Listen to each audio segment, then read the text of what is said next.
Hello ways அனைவருக்கும் வணக்கம். தெற்கு சூடான் ஆப்பிரிக்க கண்டத்தில் அமைந்துள்ள ஒரு நிலத்தால் சூழப்பட்ட நாடு. இந்த நாடு பல்வேறு இனங்கள், மொழிகள், கலாச்சாரங்களை கொண்ட ஒரு பன்முகத்தன்மை வாய்ந்த நாடாகும். நைல் நதி, விக்டோரியா நீர்வீழ்ச்சி மற்றும் பாலைவனம் ஆகியவற்றின் கலவையானது இந்த நாட்டிற்கு ஒரு தனித்துவமான அம்சத்தை அளித்துள்ளது.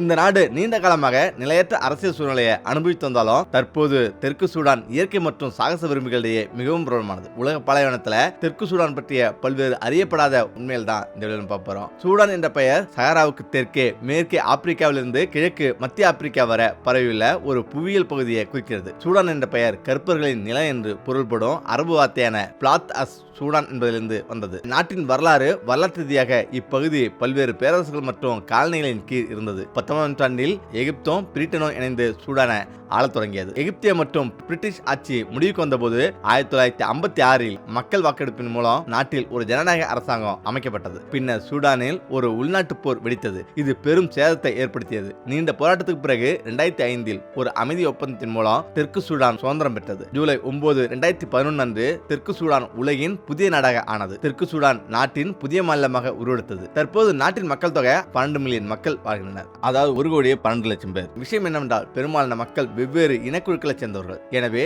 நாட்டில் சுமார் 7 அங்கீகரிக்கப்பட்ட மொழிகளும் மற்றும் எண்ணற்ற பிற பேசப்படும் மொழிகளும் உள்ளது. இங்குள்ள பெரும்பாலான மக்கள் கிறிஸ்தவ மதத்தை பின்பற்றுகிறார்கள். நிலத்தால் சூழப்பட்ட சூடான் மாநிலத்தில் கணிசமான எண்ணிக்கையிலான பாரம்பரிய மற்றும் இஸ்லாமிய மக்களும் வாழ்கின்றனர். சூடானின் தலைநகர் ஜூபா.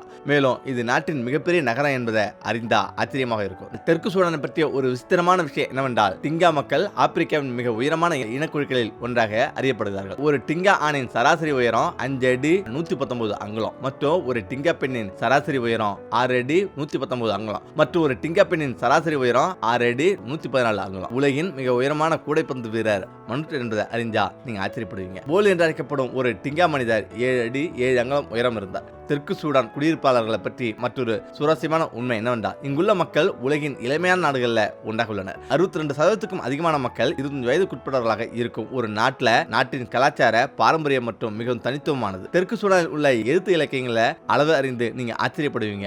சஹாரா ஆப்பிரிக்காவின் பெரும்பாலான பகுதிகளை போலவே தெற்கு சூடானிலும் அறிவு தலைமுறையாக வாய்மொழியாக பாதுகாக்கப்படுகிறது. இந்த நாட்டில் ஆண்டின் வெவ்வேறு காலங்களில் மிகவும் வேடிக்கையாக இருக்கும் பல நாட்டுப்புற விழாக்களும் உள்ளது. பல்வேறு இனக்குழுக்களிடையே கொண்டாடப்படும் விழாக்கள் ஒன்று லாபர் ஆகும். இது டிங்கா மக்களின் புத்தாண்டு விழாவாகும். இந்த விழா ஆண்டின் இறுதியில ஒரு மந்த கால்நடைகளை பலியிடுவதன் மூலம் கொண்டாடப்படுகிறது. கூடுதலாக நடனம், பாடல்களும் பாரம்பரிய உணவும் இந்த விழாவின் ஈர்ப்புகள்ல உண்டாகும். கலாச்சாரத்தை போலவே தெற்கு சூடானும் வளங்கள்ல மிகவும் செழிப்பாக உள்ளது. இங்குள்ள பொருளாதாரத்தின் முக்கிய உந்து சக்தி எண்ணெய் ஆகும். தெற்கு சூடானில் குறிப்பிடத்தக்க அளவு தங்க இருப்பும் உள்ளது. நாட்டின் கிழக்கு பகுதியில கோட்டிப்போ மற்றும் கோச் பகுதியில பெரிய தங்க சுரங்கங்கள் உள்ளது. மேலும் குறிப்பிடத்தக்க நைல் நதியை சுற்றி வேறு சில அசாதாரணமான சுற்றுலா இடங்களும் உள்ளது. அவை எந்த ஒரு பார்வையாளரையும் நிச்சயம் கவர்ந்திருக்கும். ஆச்சரியமான விஷயம் என்னவென்றால் உலகம் முழுவதும் எகிப்தை அதன் பிரமிடுகளுக்காக அறிந்திருந்தாலும் தெற்கு சூடான்ல தற்போது நாட்டில் அதிக எண்ணிக்கையிலான பிரமிடுகள் உள்ளது. அங்கு 220 பிரமிடுகள் உள்ளன. அதே சமயம் எகிப்தில 138 உள்ளன.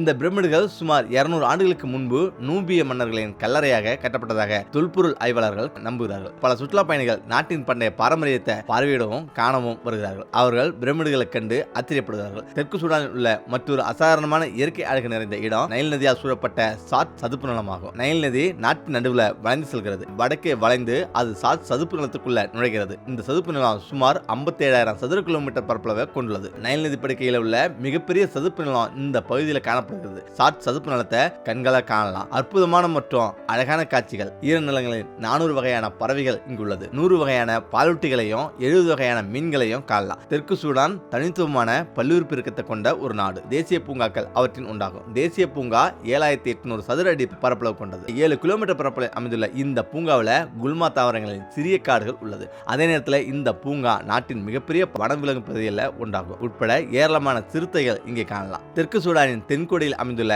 கைரே வனவிலங்கு சரணாலயம் உள்ளது. இந்த சரணாலயம் 1200 சதுர கிலோமீட்டருக்கும் அதிகமான பரப்பளவை கொண்டுள்ளது. சவானா பிராந்தியத்தின் சிறிய தாவரங்களால் சூழப்பட்ட அழகான புல்வெளிகள் உள்ளது. இங்குள்ள வனவிலங்குகள் மனிதர்களுடன் மிகவும் நட்பாக பழகின்றன. இது இந்த இடத்தை சுற்றுலா பயணிகளிடையே மிகவும் பிரபலமாக்குகிறது. இந்த பிரபலமான சரணாலயத்தில் பாலூட்டு இனங்கள்ல ஆப்பிரிக்க புதரி யானைகள், ஆப்பிரிக்க காட்டு நாய்கள், சிங்கங்கள், சிறுத்தைகள் ஆகியவை அடங்கும். புள்ளி கழுதை புலிகள், ஆப்பிரிக்க எருமைகள் மற்றும் ஒட்டகச்சிவிங்கிகள் ஆகியவை தெற்கு சூடானுக்காக மிகவும் பிரபலமான பயணங்கள்ல உண்டாகும். நாட்டின் தென்கிழக்கு பகுதியில் எத்தோப்பிய எல்லைக்கு அருகில் அமைந்துள்ள பாண்டிங் கிலோ தேசிய பூங்காவே இதன் இலக்காக அமைந்துள்ளது. இந்த பகுதியின் தனித்துவமான சூழல் மண்டலத்தையும் வனவிலங்குகளையும் பாதுகாப்பதற்காக இந்த பூங்கா 1992 நிறுவப்பட்டது. ஏறக்குறைய 10,000 சதுர கிலோமீட்டர் பரப்பளவில் பரவியுள்ள இந்த பூங்காவில் யானைகள், நுபியன் ஒட்டசிவிங்கிகள், வரிக்குதிரைகள், சிங்கங்கள், கழுதைப்புலிகள் உள்ளிட்ட பல்வேறு விலங்குகள் உள்ளன. இது உலகின் 2வது பெரிய விலங்கு இடம்பெயர்வு நடைபெறும் இடமாக இருப்பதால் தெற்கு சூடானின் மிக முக்கியமான தேசிய பூங்காக்களில் ஒன்றாகவும் திகழ்கிறது. ஒவ்வொரு ஆண்டும் நவம்பர் மற்றும் ஜனவரி மாதங்களுக்கு இடையில போர்ட் ரீட்பர்க் மற்றும்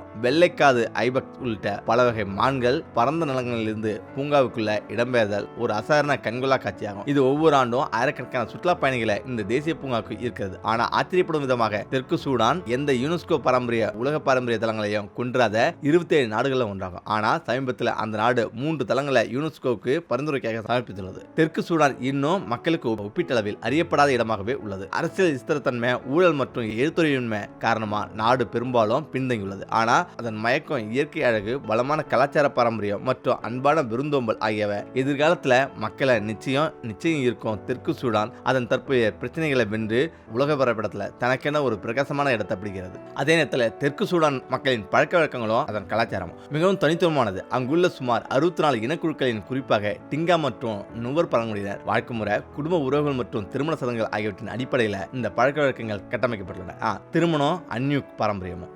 தெற்கு சூடானில் குறிப்பாக டிங்கா பழங்குடி மக்களின் ஒரு ஆச்சரியமான திருமண வழக்கம் உள்ளது. திருமணத்தின் போது மணமகன் வீட்டார் மணமகளின் குடும்பத்தாருக்கு 100 முதல் 500 மாடுகளை பரிசாக வழங்க வேண்டும். மாடுகள் அங்கு பெரும் செல்வமாக, அதாவது சீதனமாக கருதப்படுகிறது. திருமணம் முடிந்ததும் புது மணமகள் அடுத்த 4 ஆண்டிற்கு சமையல் செய்யவோ வீட்டை பெருக்கவோ தேவையில்லை. இந்த காலகட்டம் அன்யூக் தாராளமாக வரவேற்றல் என அழைக்கப்படுகிறது. மணமகள் ஓய்வெடுக்கவும் கணவர் குடும்பத்தின் மதிப்புகளை புரிந்து கொள்ளவும் இந்த அவகாசம் தரப்படுகிறது. இந்த 4 ஆண்டுகளும் கணவரின் சகோதரிகள் அல்லது பெண் உறவினர்களே வீட்டு வேலைகளை செய்வர். தாத் திருவிழா 4 ஆண்டுகள் முடிந்த பிறகு தாத் என்ற பெரிய சமையல் திருவிழா நடத்தப்பட்டு மாடு மற்றும் ஆடுகள் பலியிடப்பட்டு முறைப்படி மணமகள் சமையலறைக்குள் நுழைந்து சமைக்க அனுமதிக்கப்படுவார். முக்கியமாக தந்தைவழி அதிகாரம். குடும்பங்கள் பொதுவாக தந்தைவழி சமூக அமைப்பு கொண்டவர். ஆண்கள் குடும்பத்தின் தலைவராகவும் பொருளாதார முடிவுகளை எடுப்பவராகவும் இருப்பார். பெரும்பாலான மக்கள் தங்களது பெரிய கூட்டு குடும்பங்களுடன் வாழ்கின்றனர். திருமணத்துக்கு பிறகும் மகன்கள் தங்கள் பெற்றோர் வீட்டுக்கு அருகிலேயே வசிப்பது வழக்கம். பலதாரமானம். இந்த சமூகத்தில் ஆண்கள் ஒன்றுக்கும் மேற்பட்ட பெண்களை திருமணம் செய்து கொள்ளும் வழக்கம் உள்ளது. ஒரு ஆடவர் வைத்திருக்கும் மாடுகளின் எண்ணிக்கை